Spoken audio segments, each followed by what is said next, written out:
인도의 성자인 선다싱이라고 하는 분이 있습니다. 선다싱 들어보셨죠? 이 선다싱 선교사님이 어느 날 티벳고원 산길을 올라가게 되었어요. 마침 불교 승려 한 분이 그와 말동무가 되어서 함께 걸어가게 되었죠. 자, 눈보라가 치고 세찬 바람이 불었습니다.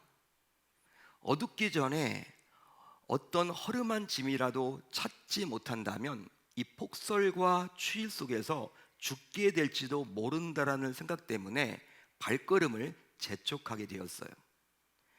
그런 그때 그들이 위험한 벼랑 옆을 지나고 있는데 그 밑에서 사람의 신음소리가 들려오는 거예요.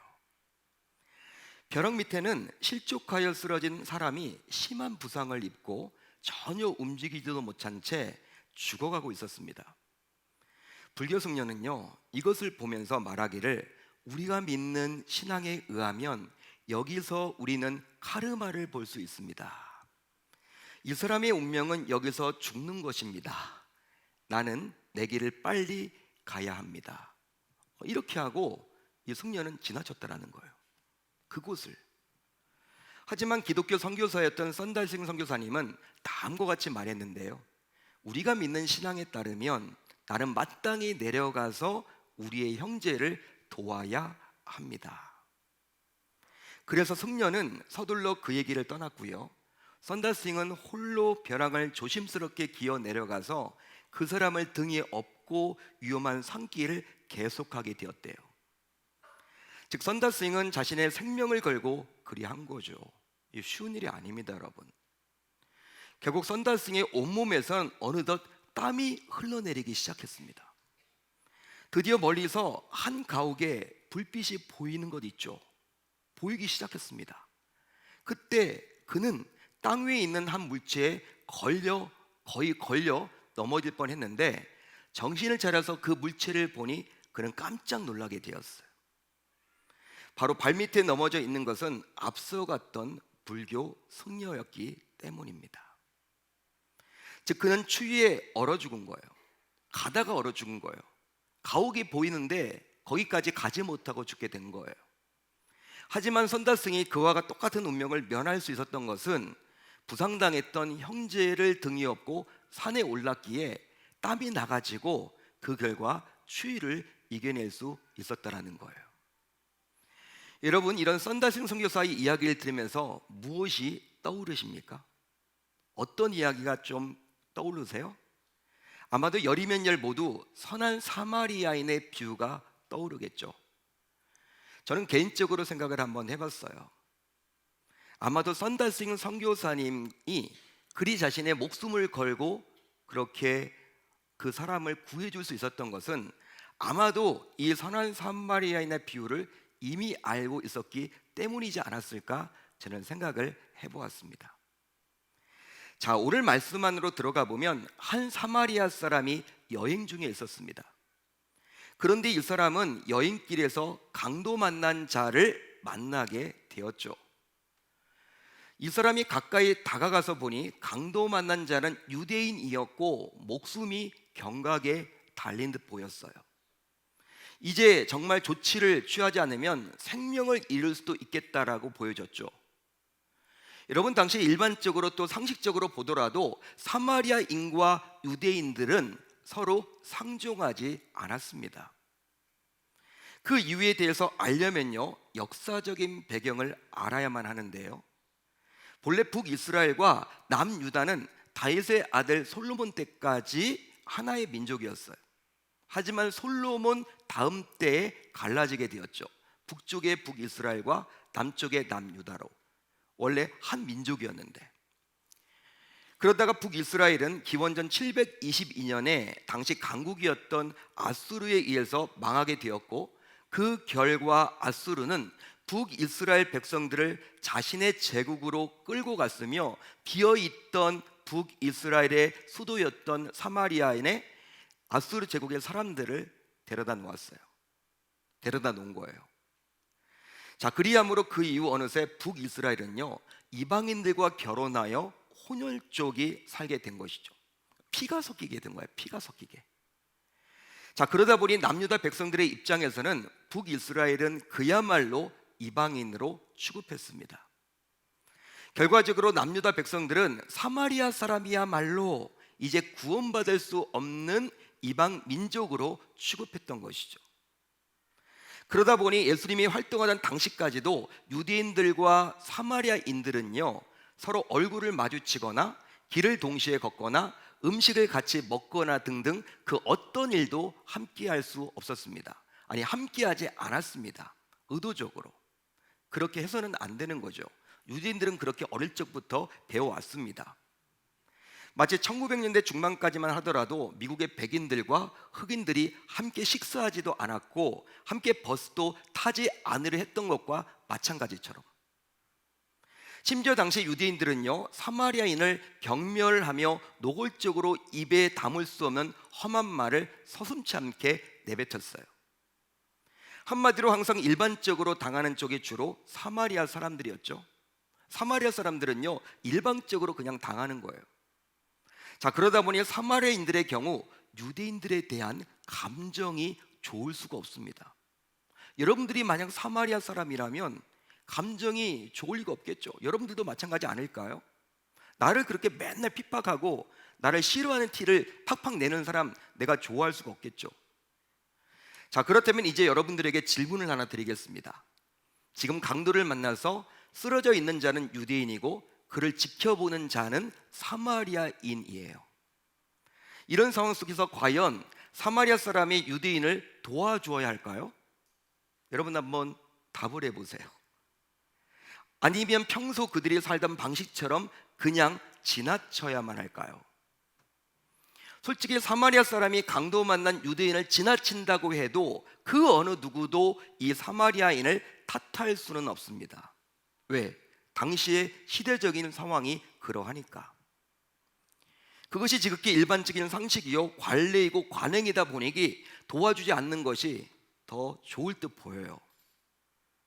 만일 여러분들이 당시에 사마리아인의 처지라면, 아니 만약에 내가 사마리아 사람이라면 이런 상황에서 어떻게 처신하시겠습니까? 자, 그런데 이 사마리아인은 강도 만난 유대인에게 다가가서 그를 불쌍히 여기며 돌보기 시작했습니다. 희한하죠? 자, 그렇다면 이런 사마리아인의 행동이 조금이라도 이해가 되시나요? 조금이라도 여러분 이해가 되십니까? 설명이 가능합니까? 아니, 오히려 당시의 시대적인 상황으로 볼 때 사마리아인은 강도 만난 유대인을 불쌍히 여겨서는 아니 되잖아요. 몇 가지 이유가 있죠. 몇 가지 이유가 있습니다. 우선 지금 사마리아인이 도와주려는 상대는 바로 유대인이었어요. 따라서 도와주었다가 상대가 죽기라도 한다면 오히려 큰일이 날 수도 있는 형편이었겠죠. 즉 자칫 사마리아인이 죽었다라는 오해를 받을 수도 있지 않습니까? 야, 사마리아 사람이 죽였나 봐, 이런 오해를 받을 수도 있잖아요. 지금처럼 뭐 CCTV가 있는 것도 아니니까. 산에서 여러분 그런 일을 당했기 때문에 사마리아 사람이 이 사람 죽였나 보다, 이렇게 여러분 오해받을 수도 있단 말이에요. 그게 아니더라도 도움을 준 것에 대한 보답은커녕 오히려 죽음에 대한 책임을 져야 할 수도 있습니다. 왜냐하면 당신은 지금처럼 CCTV를 가릴 CCTV가 없었고 뭐 목격자도 없고 그런 상황 아닙니까, 여러분? 따라서 이 사건이 일어난 곳이 바로 유대 땅이었기 때문에 이 사마리아 사람이 불리해질 수도 있는 형편이에요. 이 사마리아 사람이 도와주었지만 그 사람이 죽어버린다면, 실제 이런 경우 만약 이방인인 사마리아인이 유대인을 죽였다고 여겨진다면, 사람들이 그렇게 여긴다면 유대인들은 이 사마리아 사람을 가만히 대하지 않겠죠. 바로 눈은 눈으로, 이는 이로 아마도 이 사마리아 사람을 돌로 때려서 피를 흘리도록 해서 죽일 수도 있습니다. 그러기에 사마리아인은 강도 만난 자를 불쌍히 여길 수가 없는 거예요. 또 있습니다. 그뿐만이 아니라 사마리아인이 강도 만난 자를 불쌍히 여겨서는 안 되는 이유가 또 있어요. 그것은 바로 강도 만난 유대인이 회복되어서 오히려 자신이 사마리아인의 도움을 받았다며 자존심을 상해하고, 내가 뭔데 나를 도와줬냐, 그냥 죽도록 내버려 두지, 나는 이제 유대 땅에서 어떻게 살라고, 이 체면 문화가 있는데 사람들이 나에게 손가락질 할 거 아니냐? 나 그냥 죽도록 내버려 두지 내가 뭔데 나를 구해? 여러분 이렇게 해버리면요 황당할 거 아니에요. 이 사마리아인의 입장에서는요 난처해질 거 아닙니까? 여러분 당시 사회적인 분위기상 이 유대인이 후한무치하게 나오더라도 사마리아인은 그대로 당하고 있을 수밖에 없어요. 그러기에 이 사마리아인은 실컷 도와주고 욕만 얻어먹을 수도 있었겠죠. 여러분 당시 이런 식으로 일이 벌어질 가능성이 있습니까? 없습니까? 있습니까? 없습니까? 한번 여러분들 스스로 생각을 해보세요.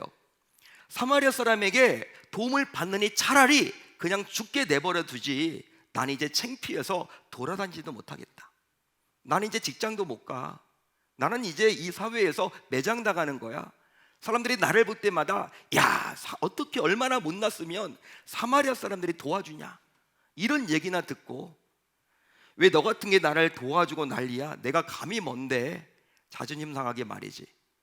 혹시 뭐를 바라고 나를 도와준 거 아니야? 실제 이런 적반하장식의 언행을 당시 유대인들이 할 수 있었을까요? 안 했을까요? 충분히 여러분 유대인들은요 했을 거란 말이에요. 충분히 하고도 남았겠죠. 당시 사회적인 분위기상. 따라서 당시 사마리아인은 이 강도 만난 자를 불쌍히 여길 필요가 없는 거예요. 아니 불쌍히 여겨서는 안 되는 겁니다. 그런데 왜 사마리아인은 이 강도 만난 자를 불쌍히 여기며 적극 도와주었습니까? 즉 도와준 이유가 무엇입니까 여러분? 실제 사마리아인은 자신의 도움을 준 유대인이 자신의 도움에 대해서 불편하게 여기고 나중에 문제가 생길 수도 있을 것을 전혀 예측하지 못했을까요? 실제 그랬을까요? 만약 도와주어도 고맙다는 감사는커녕 자칫 자신에게 큰 어려움이 생길 수도 있다는 것을 알면서도 이런 짓을 했다면 그것은 왜 그런 것입니까? 이런 상황 속에서 여러분들 같으면 어떻게 하시겠습니까? 여러분들 각자가 이 사마리아인이라면 당시 어떻게 하시겠습니까? 실제로 사마리아인이 강도 만난 자를 불쌍히 여긴 것은 이유가 있기 때문이에요. 이유가 있기 때문입니다. 이것을 알기 위해서는 주님께서 비유로 이 이야기를 하신 목적을 놓쳐서는 결코 아니 되겠죠. 한마디로 우리 주님께서 유대인과 사마리아인의 관계를 잘 알면서도 이야기하시는 의도를 우리가 놓쳐서는 아니 된다는 거예요. 자, 그렇다면 지금 우리 주님께서 무슨 이야기를 하려고 하시는 것일까요? 우리 주님께서는 사마리아인의 모습을 통해서 당시 유대인들의 어떤 모습으로 과연 살고 있는지 스스로 깨달아 돌이키기를 기대하셨다는 거예요. 한마디로 너희들 유대인들아, 이 사마리아인의 모습을 봐. 이 사마리아인의 모습을 봐. 너희들과 너무 다르지 않니? 너희들 같으면 이렇게 할 수 있겠어? 우리 주님이 지금 유대인에게 묻고 있는 거예요. 이처럼 주님께서는 사마리아인의 모습을 보여주사 유대인들의 신앙이 과연 어떤지를 드러내 주셨습니다. 한마디로 하나님의 선민이라는 특권의식만 있지 이미 살아있는 신앙에서 멀어진 그들 스스로 사마리아인의 모습을 보면서 자신의 잘못을 깨닫고 돌이키기를 우리 주님은 원하셨던 거예요. 따라서 우리 주님께서는 사마리아인을요 거울로 사용하고 계십니다. 이 비유를 통해서 유대인들에게 거울로 사용하고 있는 거예요. 즉 거울에 비친 사마리아인의 모습을 통해서 당시 유대인들이 어떤 모습으로 살아가고 있는지를 보여주고자 함이었죠. 한마디로 유대인들이 사마리아인을 개와 같은 존재로 무시하고 경멸하고 업신여겼지만 우리 주님께서는 그런 사마리아인을 통해서 유대인들 스스로 자신을 돌아보게 만드셨던 거예요. 그리함으로 이 사마리아인의 모습을 보면서 유대인들 스스로 반성하고 자신의 잃어버린 신앙을 다시금 회복하기를 기대하셨습니다. 자, 그렇다면 과연 어떤 과정을 거쳐서 사마리아인은 강도 만난 자를 도울 수 있었을까요? 우선 사마리아인은 자신의 처지보다도 강도 만난 자를 먼저 생각했습니다.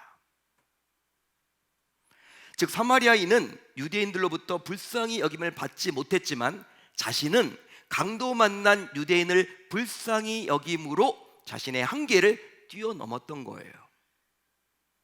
자, 그렇다면 그는 과연 그 무엇으로 한계를 뛰어넘을 수 있었을까요?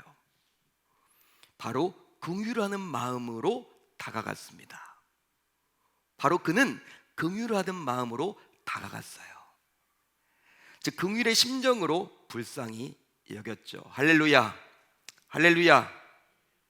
한마디로 강도 만난 자가 비록 유대인이었지만 그는 긍휼의 심정으로 당시 유대인과 사마리아인의 오랫동안 끊어졌던 장벽을 뛰어넘을 수가 있었습니다. 다음으로 사마리아인은 강도 만난 자를 진심으로 불쌍히 여겼어요. 실제 그의 행동은 결코 일시적이거나 충동적인 것이 아니었습니다. 그는 강도 만난 자를 위해서 자신의 물질을 아낌없이 내어주었고 심지어 더 필요하다면 언제든지 채워주겠다라고 약속까지 했습니다. 당시 그는 여행 중이었죠. 여행 중입니다. 여행 중에 있던 사마리아인 아닙니까? 오늘 말씀에 그렇게 나와 있잖아요. 그런데 여행을 하는 자신에게 꼭 필요한 기름과 포도주와 나귀, 심지어 2데나리온까지도 강도 만난 자에게 아낌없이 제공했어요. 이런 그의 행동에는 강도 만난 자를 향한 사마리아인의 진심이 담겼다고 볼 수도 있겠죠.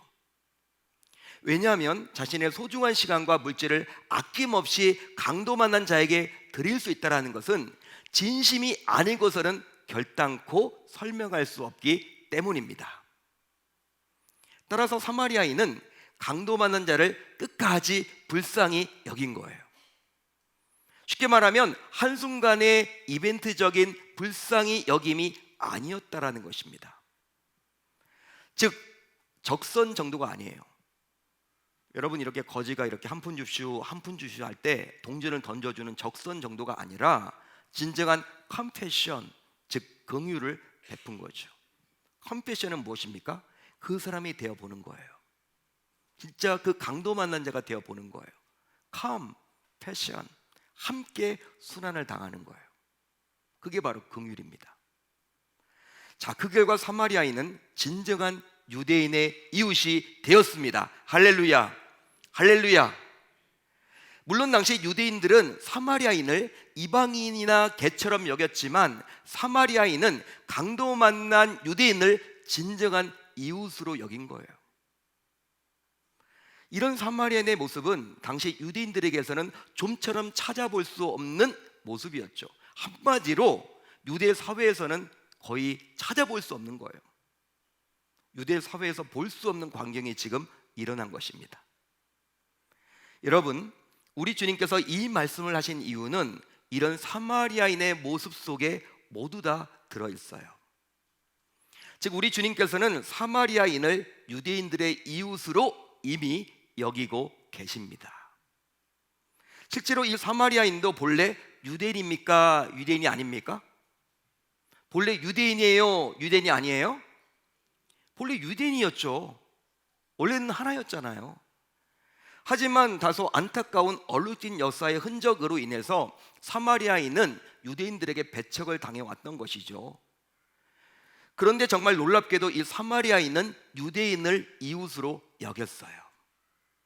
이처럼 우리 주님께서는 오직 혈통으로 이웃의 범위를 정했던 유대인들에게 그것이 아니라 진정한 이웃은 바로 필요한 자에게 긍휼을 베푸는 자, 자비를 베푸는 자임을 드러내셨습니다. 그게 여러분 진정한 이웃이라는 거예요. 우리 주님께서 이제 여러분 정확하게 진정한 이웃이 누구인지 답을 내려주고 있는 것이죠. 유대인들은요 딱 여러분 자신들이 가이드라인을 그었거든요. 한정을 지었거든요. 유대인들이 아니면 우리가 동족으로 여기지 않았거든요. 이제 여러분 신약시가 되었잖아요. 예수님께서는 그게 아니라는 거예요. 도움이 필요한 자를 적극적으로 돕는 자, 적극적으로 도와주는 자, 은혜를 베푸는 자, 자비를 베푸는 자, 그 사람이야말로 진정한 이웃이다 라고 정의를 내려주셨습니다. 사랑하는 성도 여러분, 지금 우리 주변에는 무늬만 기독교인처럼 사는 신자들이 얼마나 많은지 몰라요. 무늬만 그리스도인, 즉 나름 주님을 믿고 섬기는 신자이면서도 신자로서 자신이 감당해야 할 의무와 책임을 잃어버린 자들이 있습니다. 한마디로 대한민국 국민으로서 근로의 의무, 납세의 의무, 국방의 의무, 교육의 의무, 즉 4대 의무를 감당해야 되잖아요. 여러분, 대한민국 국민이라면요, 이 4가지를 다 해야 되거든요. 이게 4대 의무 아닙니까? 여러분, 그렇듯이 하나님의 나라의 백성이라는 신자에게도 나름의 의무와 책임이 있는데 이것을 감당하지 않는 신자들이에요. 하나님 나라의 백성이라고 하면서 의무와 책임은 지려고 하지 않습니다. 또 흉내만 내면서 생색만 하는 신자들도 있죠. 또 자신의 것은 전혀 내어주지 않으면서 남의 것은 물쓰듯 하는 신자들도 있습니다. 더욱이 늘 원망과 불평과 불만을 달고 사는 신자들도 있어요. 심지어 교회 내 어느 부서를 가든지 부정적인 바이러스를 퍼뜨리는 신자들도 있습니다. 이런 분들은 모두 무늬만 그리스도인들이에요. 무늬만 그리스도인입니다. 즉 교회만 출석하는 신자요, 직분만 가진 신자요, 아직 그리스도를 인격적으로 만나지 못한 신자라는 거예요. 한마디로 겉은 신자인데 속은 불신자와 별반 다를 바 없다라고 말할 수 있겠죠. 자, 그렇다면 신자인 우리 모두 이런 무늬만 그리스도인이 아니라 이제 어떻게 살아야만 할까요? 어떻게 살면 좋을까요? 무늬만 그리스도인이 아니라 어떻게 살면 우리는 좋을까요? 바로 우리 모두 책임 있는 그리스도인이 되어야만 하겠습니다. 할렐루야, 할렐루야. 책임 있는 그리스도인, 즉 신자로서 자신이 있어야 할 위치와 자신에게 맡겨진 사명을 잃어버리지 말아야만 하겠죠. 이런 책임 있는 그리스도인이 되기 위해서 우선 나의 손길이 필요한 곳이 어디든지 있음을 기억합시다. 나의 손길이 필요한 곳이 어디든지 있음을 기억하자는 거예요. 즉 지금 내 손길이 필요한 곳이 너무나도 많다는 것이죠. 여러분, 정말 그렇습니다. 내가 돌보고 내가 다가가고 내가 도와주고 내가 해줘야 합니다. 다른 누군가가 하는 게 아니에요. 내가 하셔야 됩니다. 따라서 내가 다가가야 할 사람, 내가 다가가야 할 곳, 내가 불쌍히 여겨야 할 사람, 내가 살펴야 할 곳이 너무나도 많다는 거예요. 이것은 내가 하지 않으면 결코 아니 됩니다. 그 이유가 과연 무엇일까요? 왜냐하면 우리 주님께서는 나로 하여금 하기를 원하시기 때문이죠. 다음으로 마음만 먹지 마시고 친히 다가갑시다. 우리는 종종 다음에 기회가 되면, 내가 건강해지면, 신앙에 성장하면, 은퇴 이후에 이런 식으로 미루는 경우들이 참 많아요. 하지만 앞으로는 그래서는 아니 되겠죠. 즉 당장 다가가야 합니다. 당장 불쌍히 여겨야만 하겠죠. 그러기 위해서는 이제 우리 모두 몸으로 다가갑시다. 또 필요하다면 물질도 아낌없이 사용합시다. 아니, 몸만 가면 안 되고 이 사마리아인처럼 물질도 함께 가야 하는 거예요. 끝까지 감당합시다. 끝까지 감당해야만 해요. 즉 일성으로 해서는 아니 되고 우리 주님이 오시는 그날까지 감당해야 하는 것이죠. 실제로 시도조차 아예 안 하는 분들도 많지만 일부는요, 특별한 경우에는 해요. 특별한 경우에는. 하지만 이제 이 말씀을 듣는 저와 여러분들 모두 나의 성이 끝나는 그 순간까지 끝까지 감당해야 하는 것이죠. 자, 그래서일까요? 우리 주님께서는 나를 통해서 일으킬 자를 내 곁에 두셨습니다. 실제로 안 보이는 것이 아니라 여러분들이 지금까지 보여도 어떻게 해야 할지 몰랐을 뿐이에요. 따라서 이제 내 눈에 자꾸 보이는 사람, 내 눈에 보이는 곳은 우리 주님께서 나를 통해서 일으킬 자요, 또 일으킬 곳임을 우리 모두 기억해야 할 줄로 믿습니다. 믿습니다. 실제 저 사람이 자꾸 눈에 밟힌다. 자꾸 저 사람이 보인다. 그리고 내가 그 사람을 자꾸 이렇게 만나게 된다. 이건 뭐냐면 그 사람은 내가 일으킬 사람이라는 우리 주님의 사인인 셈이에요. 또 그곳이 자꾸 마음에 쓰이고 결린다면 그곳은 바로 내가 가까이 다가가야 할 곳이라는 우리 주님의 사인입니다. 여러분, 한 도시에 구두장의 할아버지가 있었대요. 이 구두장의 할아버지의 간절한 소원이 있었는데 바로 무엇이냐면 예수님을 한 번이라도 만나보는 것이었어요. 그러던 어느 날 예수님이 꿈속에서 나타나서 내가 내일 너희 집에 방문하겠다. 이렇게 약속을 해주는 거 있죠. 내가 내일 너희 집에 가겠다. 약속을 해주셨어요. 여러분, 이 구두장의 할아버지는 너무나 여러분 흥분되고 이 예수님께서 내 집에 오신다? 너무나 여러분 충격적인 일 아닙니까? 너무나 기쁜 나머지 음식을 정성껏 여러분 만들고 대접할 것들을 여러분 마련해서 그날 여러분 하루도 가게를 쉰 거예요. 가게까지 쉬면서 이제 언제 우리 주님이 오실지 모르니까 아침부터 해서 여러분 밤까지 계속 집에 있었대요. 음식 만들면서 예수님 오시면 접대를 하려고. 그런데 이 저녁이 될 때까지 예수님이 오시지 않는 거 있죠. 예수님이 오시질 않아. 대신에 여러분 누가 왔냐면 한 번 거지가 오는 거예요. 거지가. 또 한 번은 청소부 할아버지가 오시고 또 한 번은 사과장수 아주머니가 오실 뿐이었어요.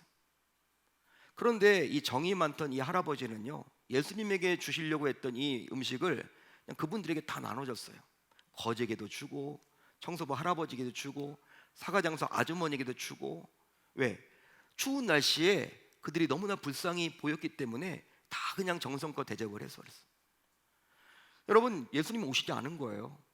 그래가지고 이 할아버지는 실망을 하고 또 잠을 들었대요. 잠자리에 들었는데 꿈에 예수님이 또 나타나신 거야. 나타나셔가지고 여러분, 이제 할아버지가 왜 예수님 이렇게 약속 어기시냐고, 오신다고 해서 내가 얼마나 정성껏 준비했는데 예수님께 접대도 못하고 이게 뭐냐고, 다른 사람이 다 먹어버렸다고 그 얘기를 했더니 예수님께서는 어떤 말씀을 하셨냐면 내가 내 집에 3번 방문했다라는 거예요.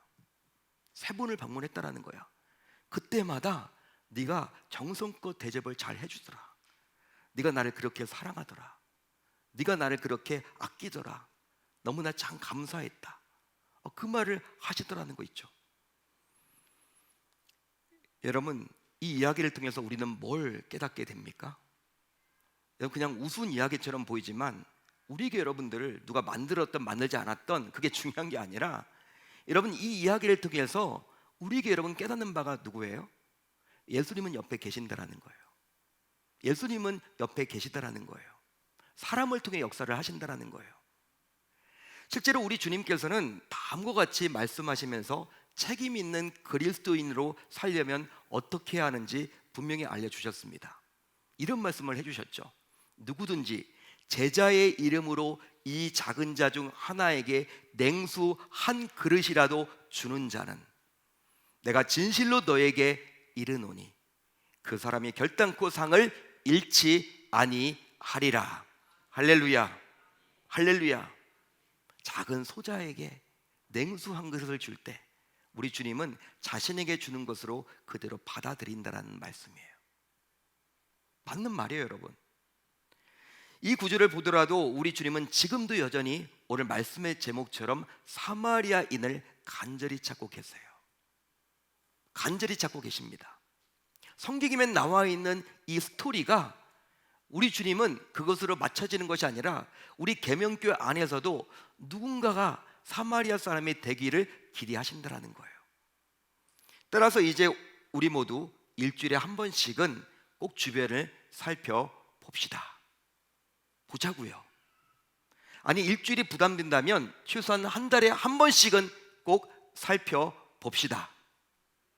즉, 사랑방 식구 가운데, 교우 가운데, 직장 동료 후배 가운데 내 손이 필요로 하는 곳을 찾아가므로 우리 주님으로부터 책임감이 있다라고 인정받는 그리스도인들이 모두 다 되실 수 있기를 우리 주님의 이름으로 축원합니다. 축원합니다. 지금도 사마리아인을 우리 주님은 찾으세요. 왜요? 그 사마리아인을 통해서 자신의 일을 해나가기 위해서. 사마리아 사람이 되셨으면 좋겠어요. 여러분, 책임 있는 그리스도인들, 바로 우리가 필요로 하는 사람들에게 우리가 다가가야 합니다. 여러분, 그냥 하나님과의 관계만 잘한다, 말씀이 여러분 계속 그런 말씀이잖아요. 하나님과의 관계만 잘한다. 예, 잘하고 계십니다. 한국 교회는 안타깝게도 그것만 지금까지 너무나 가리켜 왔어요. 그래서 여러분, 교회가 실질적으로 많이 성장했습니다. 우리나라가 여러분 본래 유교 국가 아닙니까? 여러분, 이시조선 500년 유교 아닙니까? 유교. 고려 불교 아닙니까? 대대로 내려왔던 불교 유교를 제치고 이렇게 여러분 기독교가 수백만 명이 믿는 종교가 되었다는 거 대단한 겁니다.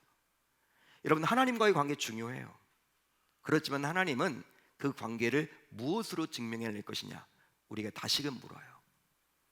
요즘 사람들은요, 하나님을 어떻게 알고 있냐면 바로 우리를 통해서 하나님을 알아요. 우리가 어떻게 말하고 행동하고 베풀고 다니는지를 보고 하나님이 정말 어떠한 분인지를 안다라는 사실입니다. 성경 말씀을 통해서 우리는 알죠, 하나님을. 그렇지만 불신자들은 성경을 안 읽습니다. 안 읽어요. 이스라엘의 그냥 역사라고 여겨요. 그렇지만 그들을 교회로 모시고 이제 신앙에 들어가도록 하려면 바로 우리가 사마리아인이 되어서 직장에서, 사업장에서, 삶의 영역에서 그렇게 베풀고 우리가 섬기고 나아갈 때, 어렵고 힘든 사람들을 도와줄 때 그들이 우리들의 모습 속에서 예수 그리스도를 발견하게 되고 교회에 나와서 진정한 복음을 듣게 된다라는 사실이에요. 저와 여러분들 모두 그렇게 하겠다라고 다짐하고 결단하는 이 밤이 되었으면 좋겠습니다. 지금도 사마리아 사람을 찾으신다라는 거, 이게 주님의 메시지입니다. 사마리아 사람들이 다 되실 수 있기를 우리 주님의 이름으로 축원합니다. 몇 분만 되지 마시고 여기에 오신 모든 분들이 사마리아 사람이 되셔서 내가 도와줄 사람이 누가 있는지, 여러분 없어도 좋아요. 물질로만 도우라는 게 아니에요. 말 한마디라도 교회 왔을 때 여러분 휠체어를 타고 있는 분이 있다면 여러분 이렇게 밀어주는 것, 여러분 교회에서 휴지 하나 줍는 것, 여러분 이 교회 주변에 여러분 이게 담배꽁초들이 있다, 이런 걸 여러분 누가 줍느냐? 뭐 알아서 줍겠지. 그게 아니라 내가 줍는 것, 이런 것 자체가 우리가 섬겨 나아가는 것이라는 사실이에요. 우리가 여러분 이렇게 간단한 것들을 못하기 때문에 세상 사람들이 지금 교회에 대해서 부정적인 것들을 이야기하는 것 아닙니까? 너희들은 배운 대로 살지 않는다. 배운 대로 살지 않는다. 저 여러분들 모두 배운 대로 살아나가심으로 말미암아 정말 제2의 사마리아인, 제3의 사마리아인이 우리 교회에서 넘쳐날 수 있어야 할 줄 우리 주님의 이름으로 축복합니다. 그렇게 하겠다라고 다짐하고 결단하는 여러분들이 다 되실 수 있기를 우리 주님의 이름으로 축원합니다.